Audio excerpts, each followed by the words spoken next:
everybody. It's Allie, and welcome to our Y&R Chat for Sunday, September 21st, 2025. Thank you, Y&R, for the Christine, gorgeous photo shoot of her trying on wedding dresses. Thank you, thank you, thank you. And thank you to Lauren for setting it up. I had so much wholesome fun during the Friday episode. So which dress was your favorite? I don't know, it's so hard to choose. I really kind of liked the one with the chainmail veil. But, I mean, the one with the flames was really hot. Yes. Ah, so good.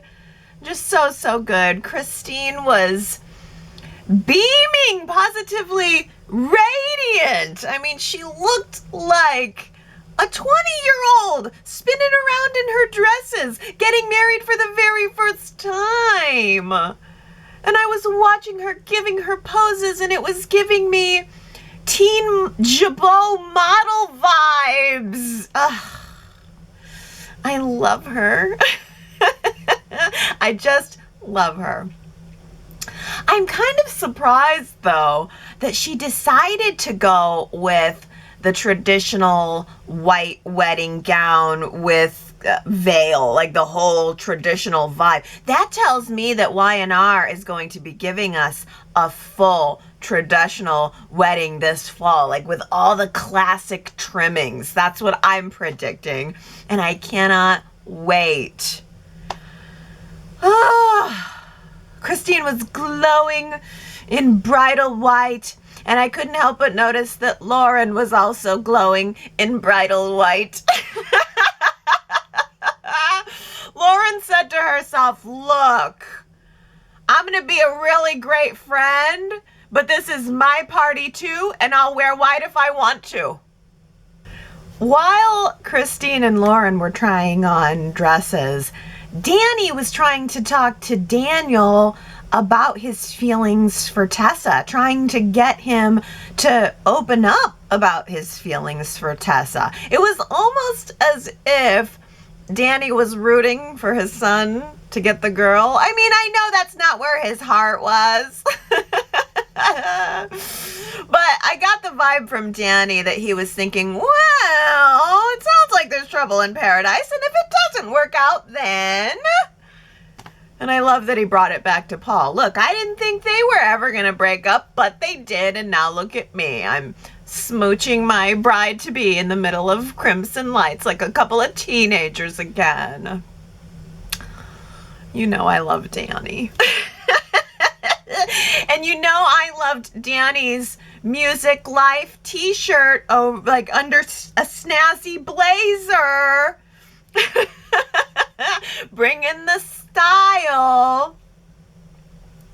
He's such a star. And he always will be in my mind anyway.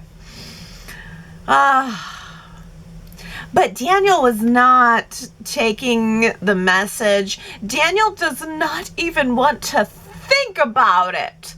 He is not the kind of guy who comes between a couple. I mean, Mariah is doing a good enough job of destroying the relationship on her own. She doesn't need Daniel's help at all. Ugh. Mariah. Cameron Grimes is really so good. I really enjoy her performances, and I thought that the scene in the park with Daniel was so good. But still, Mariah's reasoning about all of this is so vague to me. She called Daniel to meet. She wanted to meet with him, and she told him that she's going away for a while. And she asked him to look after Tessa. I mean, it's just so plotty, plot, you know? Like, of course she's going to accidentally ask the guy who's in love with Tessa to look after Tessa. But I did love when Daniel looked Mariah right in the eyes and said, you know, when I see you, I can't help but think of Cassie, and I wonder what she would say about all of this. And Mariah responded, well, Cassie would never be able to even imagine the things that I have done. She wouldn't even be able to conceive of the lengths that I've gone to, the things that I've done. Well, but I mean, she didn't really do anything though, right? I mean, it's kind of, she thought about doing it. She almost did it in the case of Pillow Man. You know, but it did help add to a little bit to her position and her character and how she's feeling about herself, because she said, well, everybody always tells me that Cassie was so good and so sweet, and I'm nothing like that. I think that was the nerve that I was really needing to hit on this story, the emotional nerve. I think that helped me understand that even though Mariah didn't go through with it, she feels dirty over it. She feels like it's a stain on her soul. But why not turn to your soulmate to work through it? I mean, why keep it a secret from her? Why run away as if seeking therapy at some special facility is going to change anything? I mean, if it stays a secret, then the secret will always be there. I just don't know why she can't talk about it with Tessa. If Tessa's not in any danger of becoming an accomplice or, you know, going to jail, I just don't see why not confide. And there was this moment, though, where I thought maybe Mariah was going to confide in Daniel. He had her right on the fence. But then as quickly as that moment came, it vanished. Claire has really grown up right before our very eyes. She has become such a smart girl. Kyle tried dangling a romantic trip to Paris in front of her. Just, let's forget about all this uncomfortable stuff and run away from our problems. And Claire right away said no. And I can't help thinking about last week when we were talking about Kyle and Claire becoming the modern Nikki and Victor, that their romantic stories were running a little bit parallel, only Claire is choosing to not let Kyle get away with whatever he wants in the way that Victor always has. And then here this week we have a great example, because I think Nikki would have been all about the Paris vacation. She would have said yes to Paris, and then they never would have taken the trip. Oh. But now, kind of wondering, what will Claire say when Holden tries the same getaway approach next week? In the previews, he's asking her, presumably, to go to LA with him, because he said he has to go back to LA to tie up some business stuff. And then he's asking her if she wants to get away with him. And I do wonder if in the back of Claire's mind, Holden is a pretty good backup guy. just in case things with Kyle don't work out. I mean, I'm not saying that it's conscious, because I do think that Claire genuinely wants to work things out with Kyle. But that doesn't mean that she's not secretly flattered by Holden's attention and maybe wanting to keep him close so that she can have a little more of it. And I am really enjoying the Kyle and Holden feud. I like that they dislike each other because they both know that they both want her. Only Holden is still trying to play Mr. Who, me? And Kyle called him right out on it. Good. Wow, it has been a few years since we have seen Billy in a full-on downward spiral. And I have to say, it is pretty darn compelling. I mean, it is sad and it is disappointing and it is infuriating, but Jason Thompson is just nailing it. He had me on pins and needles every single day this week. I realized this week that Billy's mission, it isn't really even about Jill. It isn't about Chancellor. It's not about Victor. It's about himself. It's about him.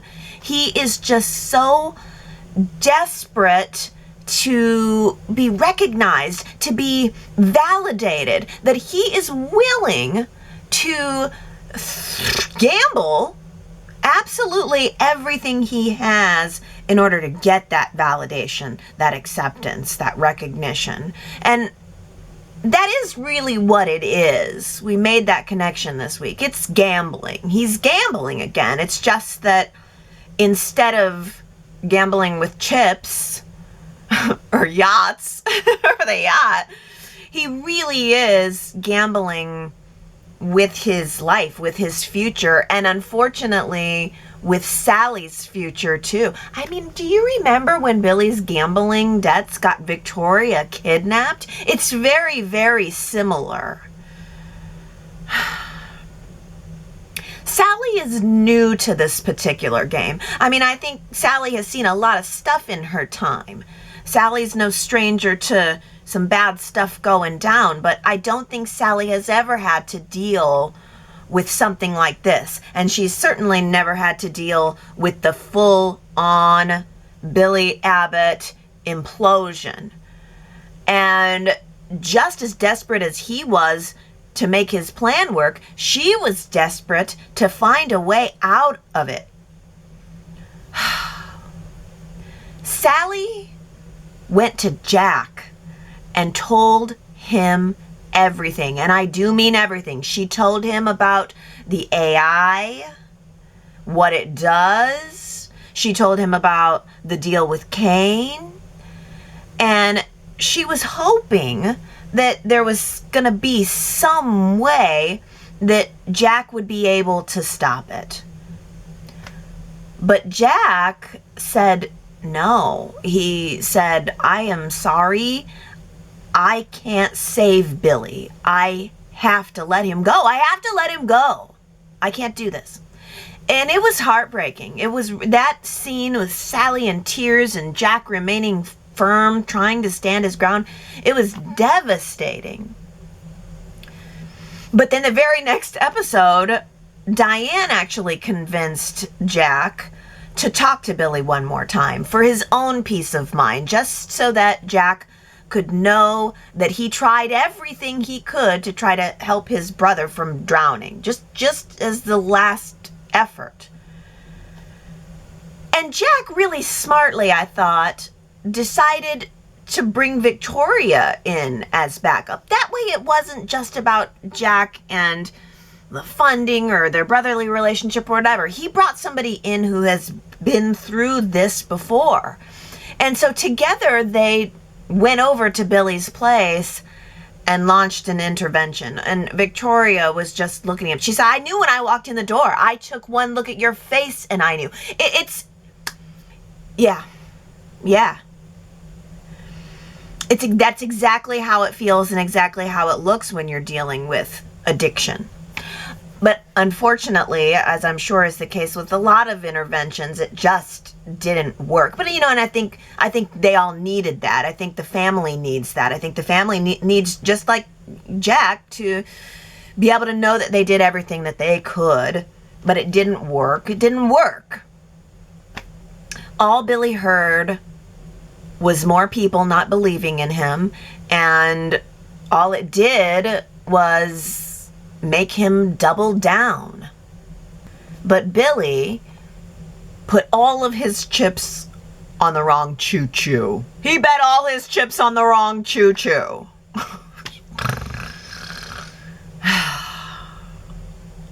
Kane totally cut Billy out of the deal with no notice. He just decided.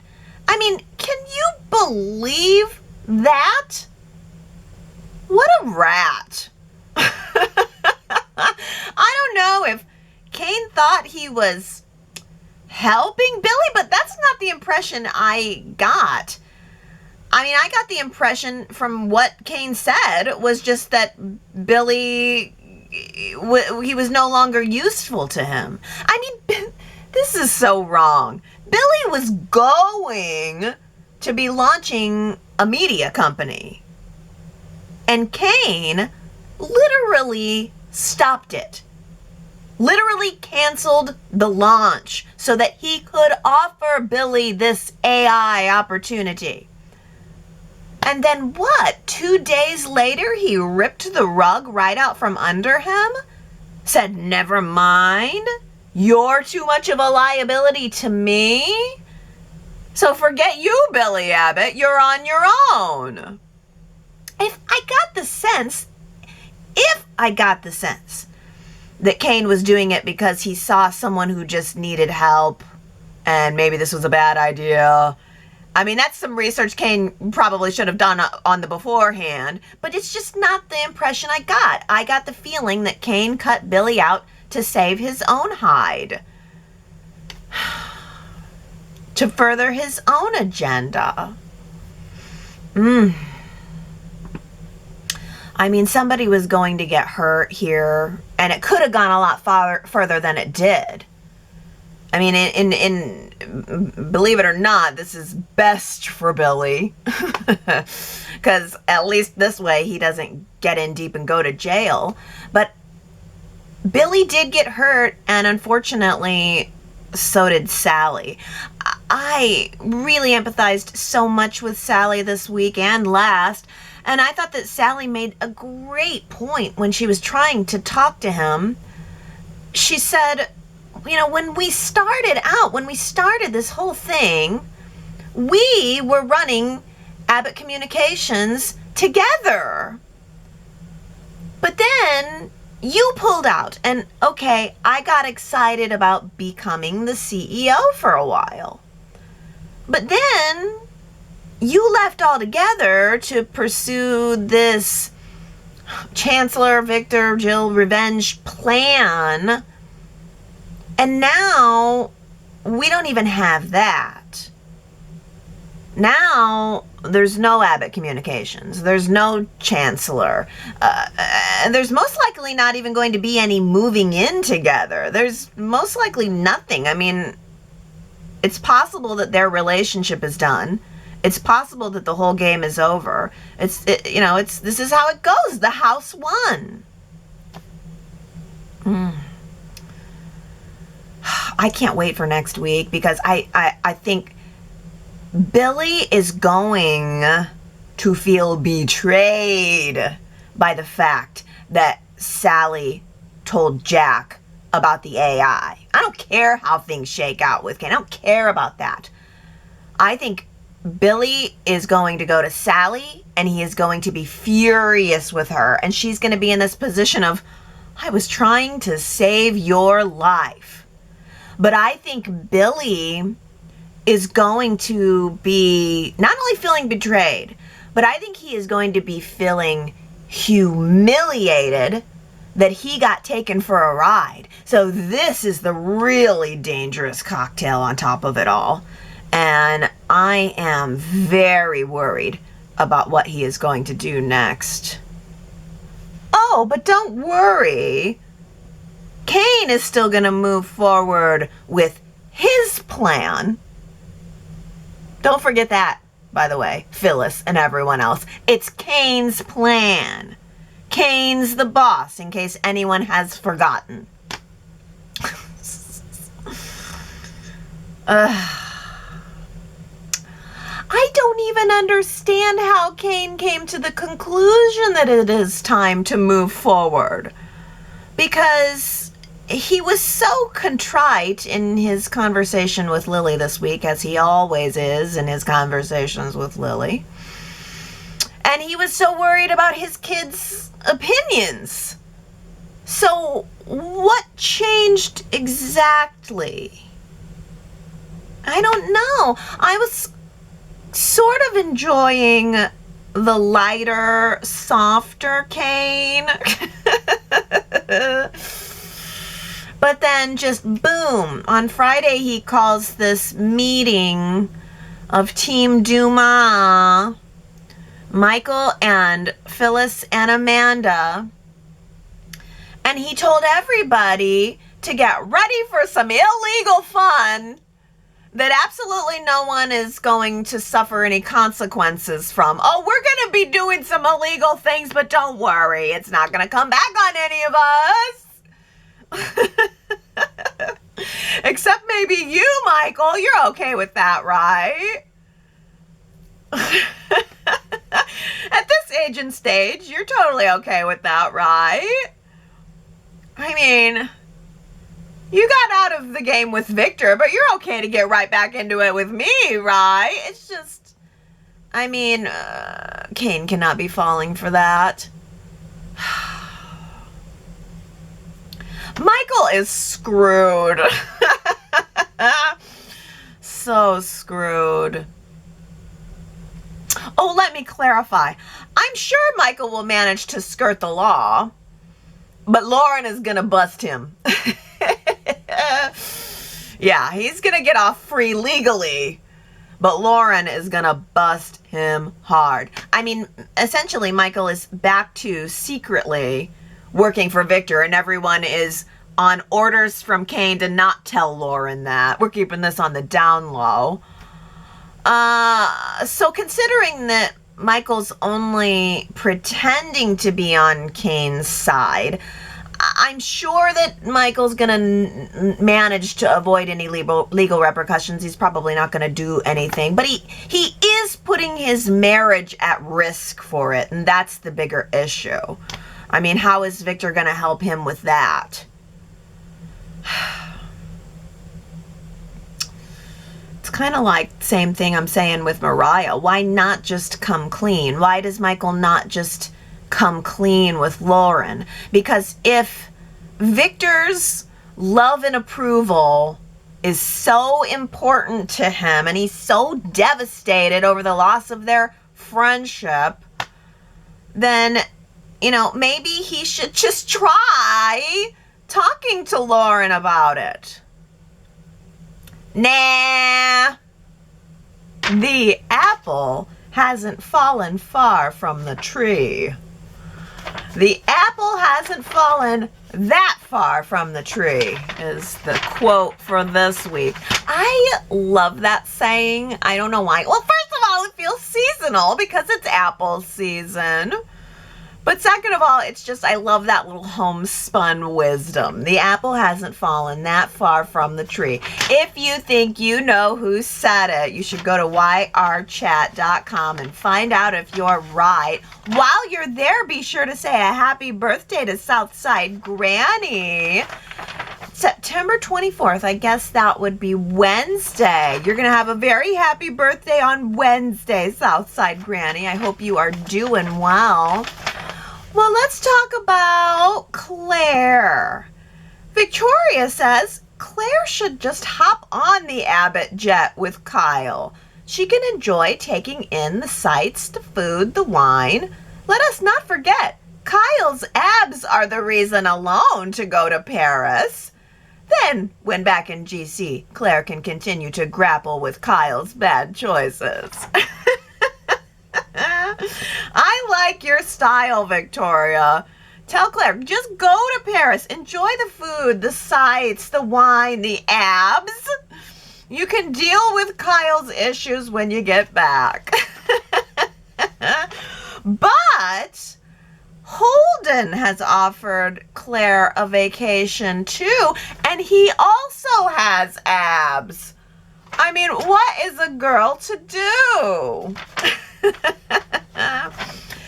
T. Nicole says, I do love that Claire is pushing back against Kyle to an extent.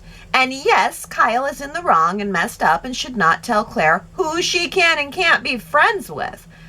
But once Claire even gets a hint that Holden likes her more than just a platonic friend, then I do think Claire needs to step back from her friendship with Holden, regardless of what if she is wanting some space from Kyle. And her friendship with Holden isn't as innocent and appropriate. Claire has not broken up with Kyle, so I do think there is boundaries she will need to navigate in her friendship with Holden. That's very reasonable, T. Nicole. You make a really good point. Claire and Kyle haven't really broken up, right? They're still together. They still have a reasonable assumption of commitment. And if once Claire gets the confirmation that her new friend wants her as more than a friend, then you're right. In reality, it would be much more appropriate for her to put the brakes on it. Oh, let's talk about Mariah.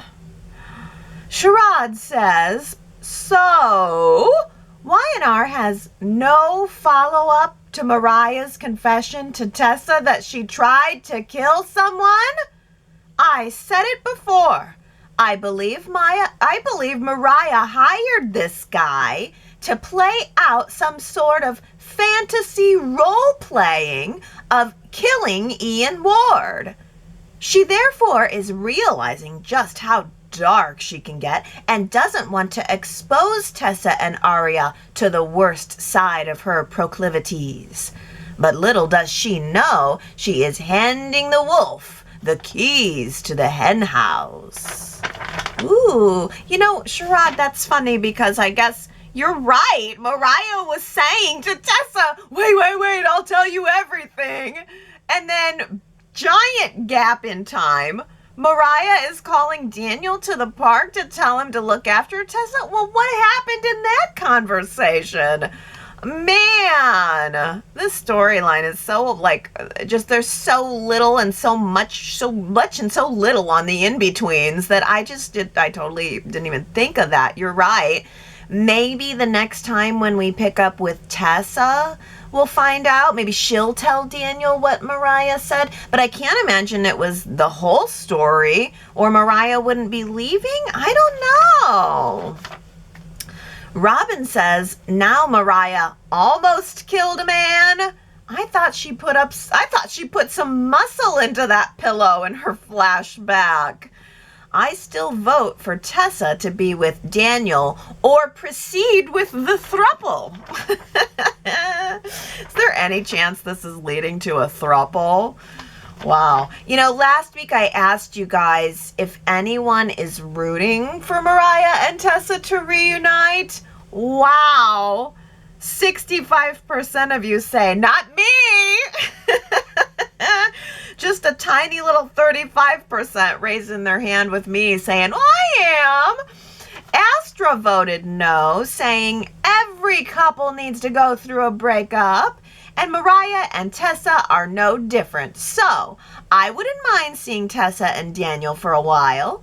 I'm indifferent about Mariah and Tessa getting back together eventually. If they do, that's fine, but I never was really invested in them as a couple. Well, Marianne V says, I would like to see Tessa and Mariah get back together, but Mariah is not doing anything to achieve that. I don't want a romantic relationship between Daniel and Tessa. That's true. That's a good point, Marianne, because yeah, I voted I'd like to see Mariah and Tessa reunite, but Mariah's not doing anything about it. I hope you're doing well, Marianne, too, by the way. Tony says she didn't vote in this poll, saying, I would root for Mariah and Tessa to reunite if there was a storyline. Mariah is in therapy, so Tessa just whines, so Tessa and Daniel, too obvious. None of this is soapy or interesting. Didn't Noah date Tessa? That would be interesting. Maybe if Aria's bio mom came back and wanted her baby, Tessa and Mariah could unite in that fight. Bio mom could be a new character, Aunt Jordan's daughter, maybe? That would be interesting. Maybe if the not dead old man came back to stalk them, they could reunite to solve their family. That would be interesting. And where's Ian? Although, yes, reunite them with a storyline or scoot them out of town. Yeah, the thing about Mariah and Tessa is there's no outside challenge. It's not an outside force that's coming between them. It's not an evil villain. It's not even Daniel. It's Mariah. It's an inside force. The phone calls coming from inside the house, as they say. Oh boy, let's talk about Billy. Naomi says Billy is totally alone and backed into a corner. In his mind, he now has nothing left to lose, but he does have so much left to lose. If he does this foolish thing with the AI against the Newman Empire, he will lose the goodwill of Victoria and in turn lose his children. Kane and Victor will tag team destroy him. I am right there feeling sorry for Billy and not sure I'm ready to watch his downfall. So this is a gambling thing. No, so is this a gambling thing he's doing, or is he that overconfident of his brilliance? I'll answer my own question. He's a gambler that always thinks he's got the winning hand. Ooh, Stephen adds, the only thing I would change is that he's addicted to the gamble, not the winning. Oh my goodness, I know. And it does make me empathize with Billy, even though I don't want to. I'm pulled into his, I feel like Sally and Jack. I get it. I know what that's like. Looking at someone and knowing that you can't save them, and just watching them spiral down. It's an awful, awful thing. Gary says Billy must go down. Never come back up and move to another town. Please, no more sappy bits of enlightenment from Billy where he sets himself on a new path. Been there, done that. Goodbye, Billy. Billy has worn out his welcome for likely only one chatter, me. Yeah, there's no doubt that we've been there, done that, but that's also how addiction truly is. I mean, it is a cycle, and it does repeat itself. Jamie says, I really connected with the intervention scenes. A loved one of myself and my husband is currently in the throes of addiction.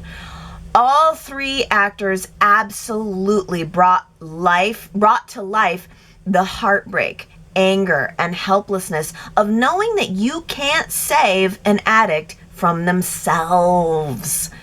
Those scenes struck me in a visceral way. Billy's downward spiral as a whole is heartbreaking to see. I love that Y&R is once again shining a light on addiction. Perhaps it can help inspire a lost soul to choose life, love, and health.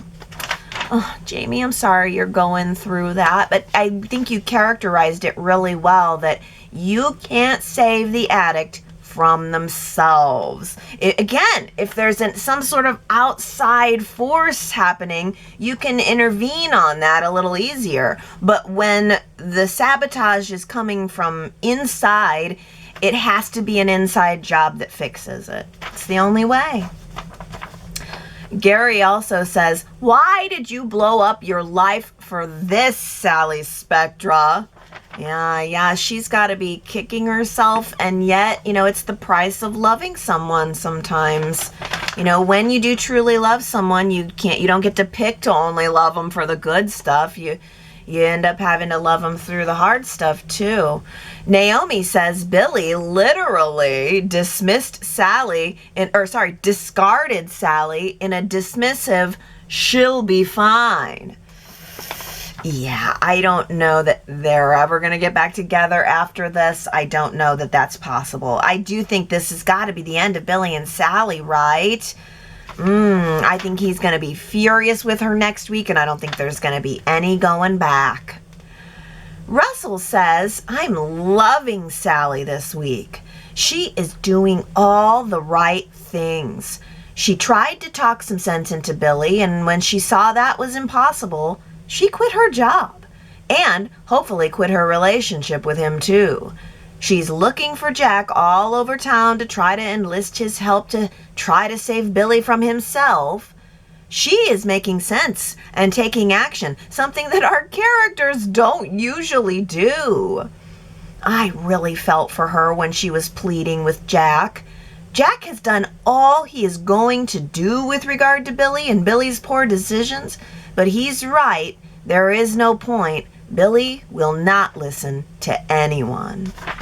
Yeah, it's shocking to me that he went, after all that, he went right to the train. He went right back to the gamble. He went trying another last-ditch effort to get involved with Kane. And that's where we left it at the end of Friday's show. Billy's standing there at the train car. What is he going to do? What is Kane going to do? How is this going to end? Not well.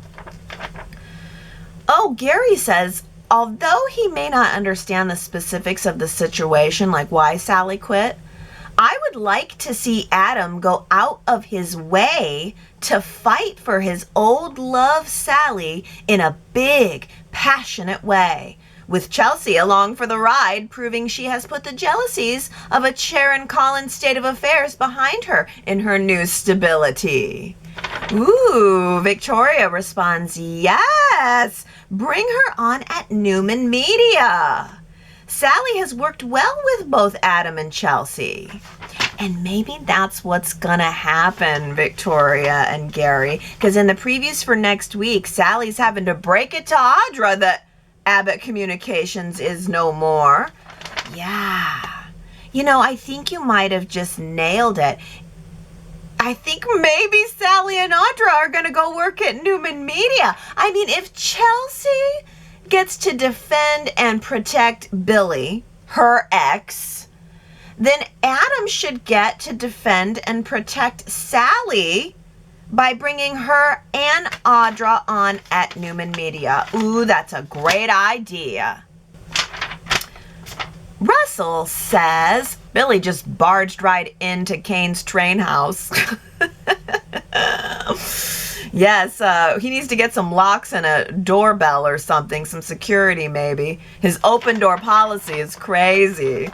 Yeah, I think Victoria had mentioned that too, that it's just like a free-for-all. Everybody just come on into the train, all aboard the train.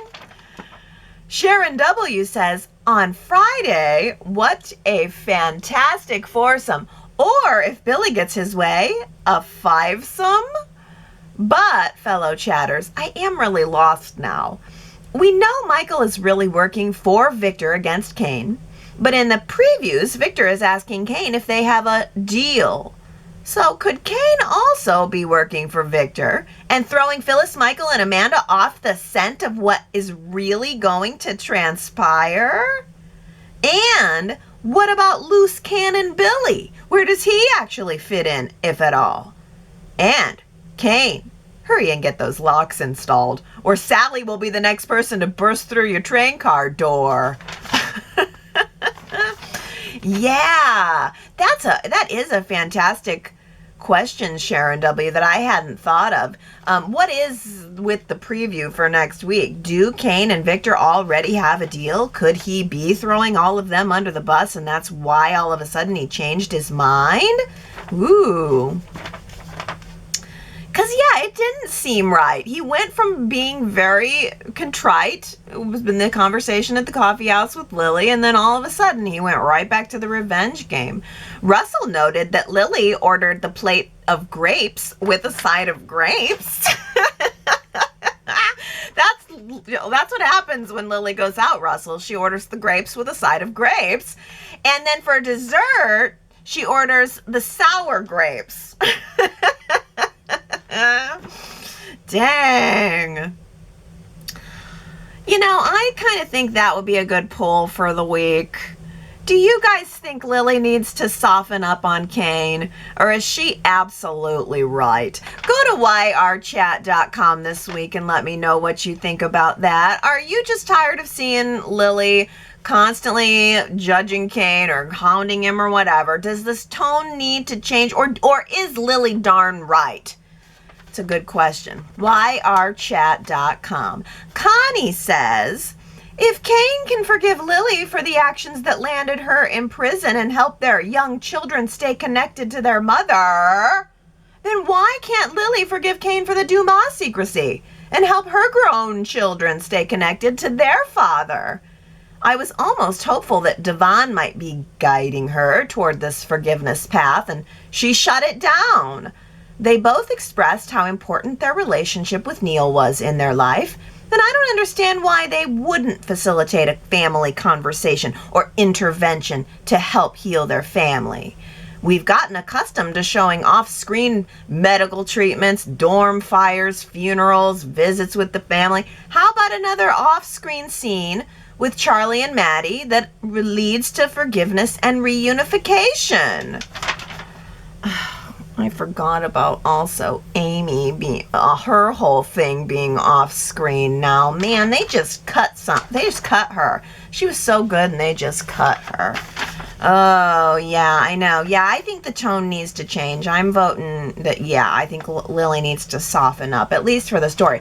Maybe it would be more interesting if Lily starts to forgive Kane and then finds out he's been involved in something really sticky and icky. But, I mean, even at the end of the day, I don't know, Maddie and Charlie are adults, and they can think what they want about their dad, and she can think what she wants about him. It's, yeah, there needs to be a little mix-up there. Something needs to change.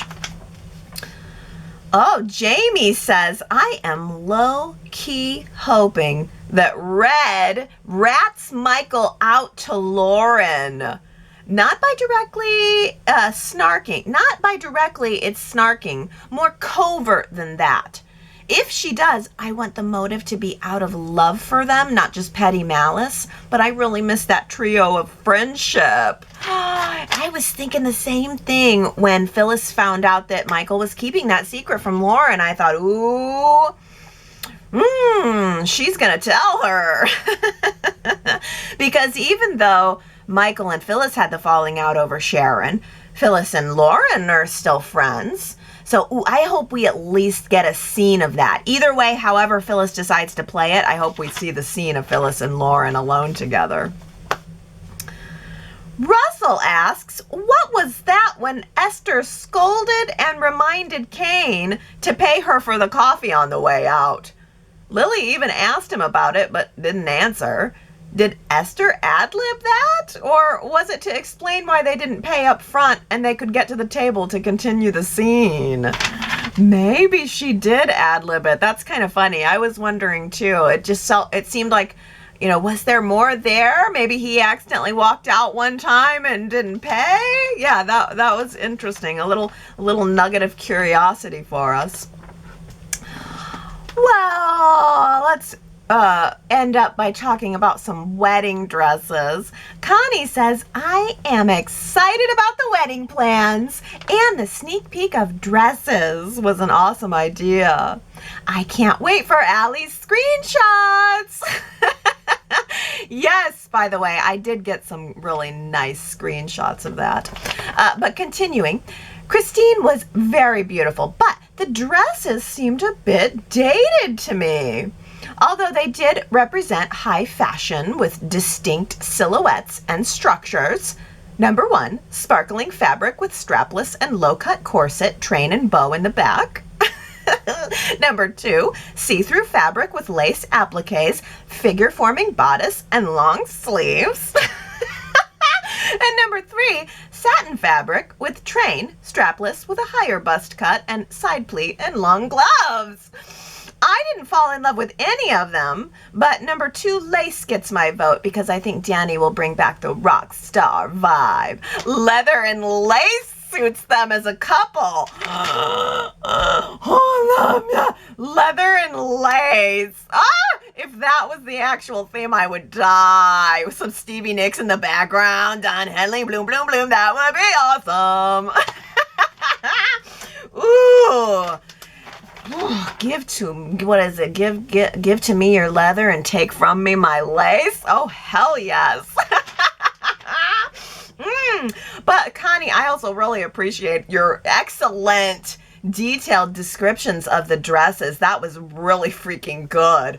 And yeah, I didn't have a favorite. They all sort of blended together as a little bit retro to me. I was surprised that she picked all 3 dresses being very, very traditional. They all kind of looked like, they could have been straight out of the 80s or 90s, but I think maybe that was intentional on Y&R's part. Well, we have Connie's description of the dresses. Let's hear Russell's description of the dresses. He says, the 3 wedding dress options are basically low cut front, see-through lace, or bedazzled bust. I am not sure which I liked best. Maybe the last one. It seemed more classic. They went to Marquette again for the cricket photo shoot. That's a set we haven't seen. Maybe we'll get more there. Maybe we'll see more there. That's hilarious. I love Connie's like super detailed on every dress, and then Russell boils it down to like 3 things. The 3 most distinct features.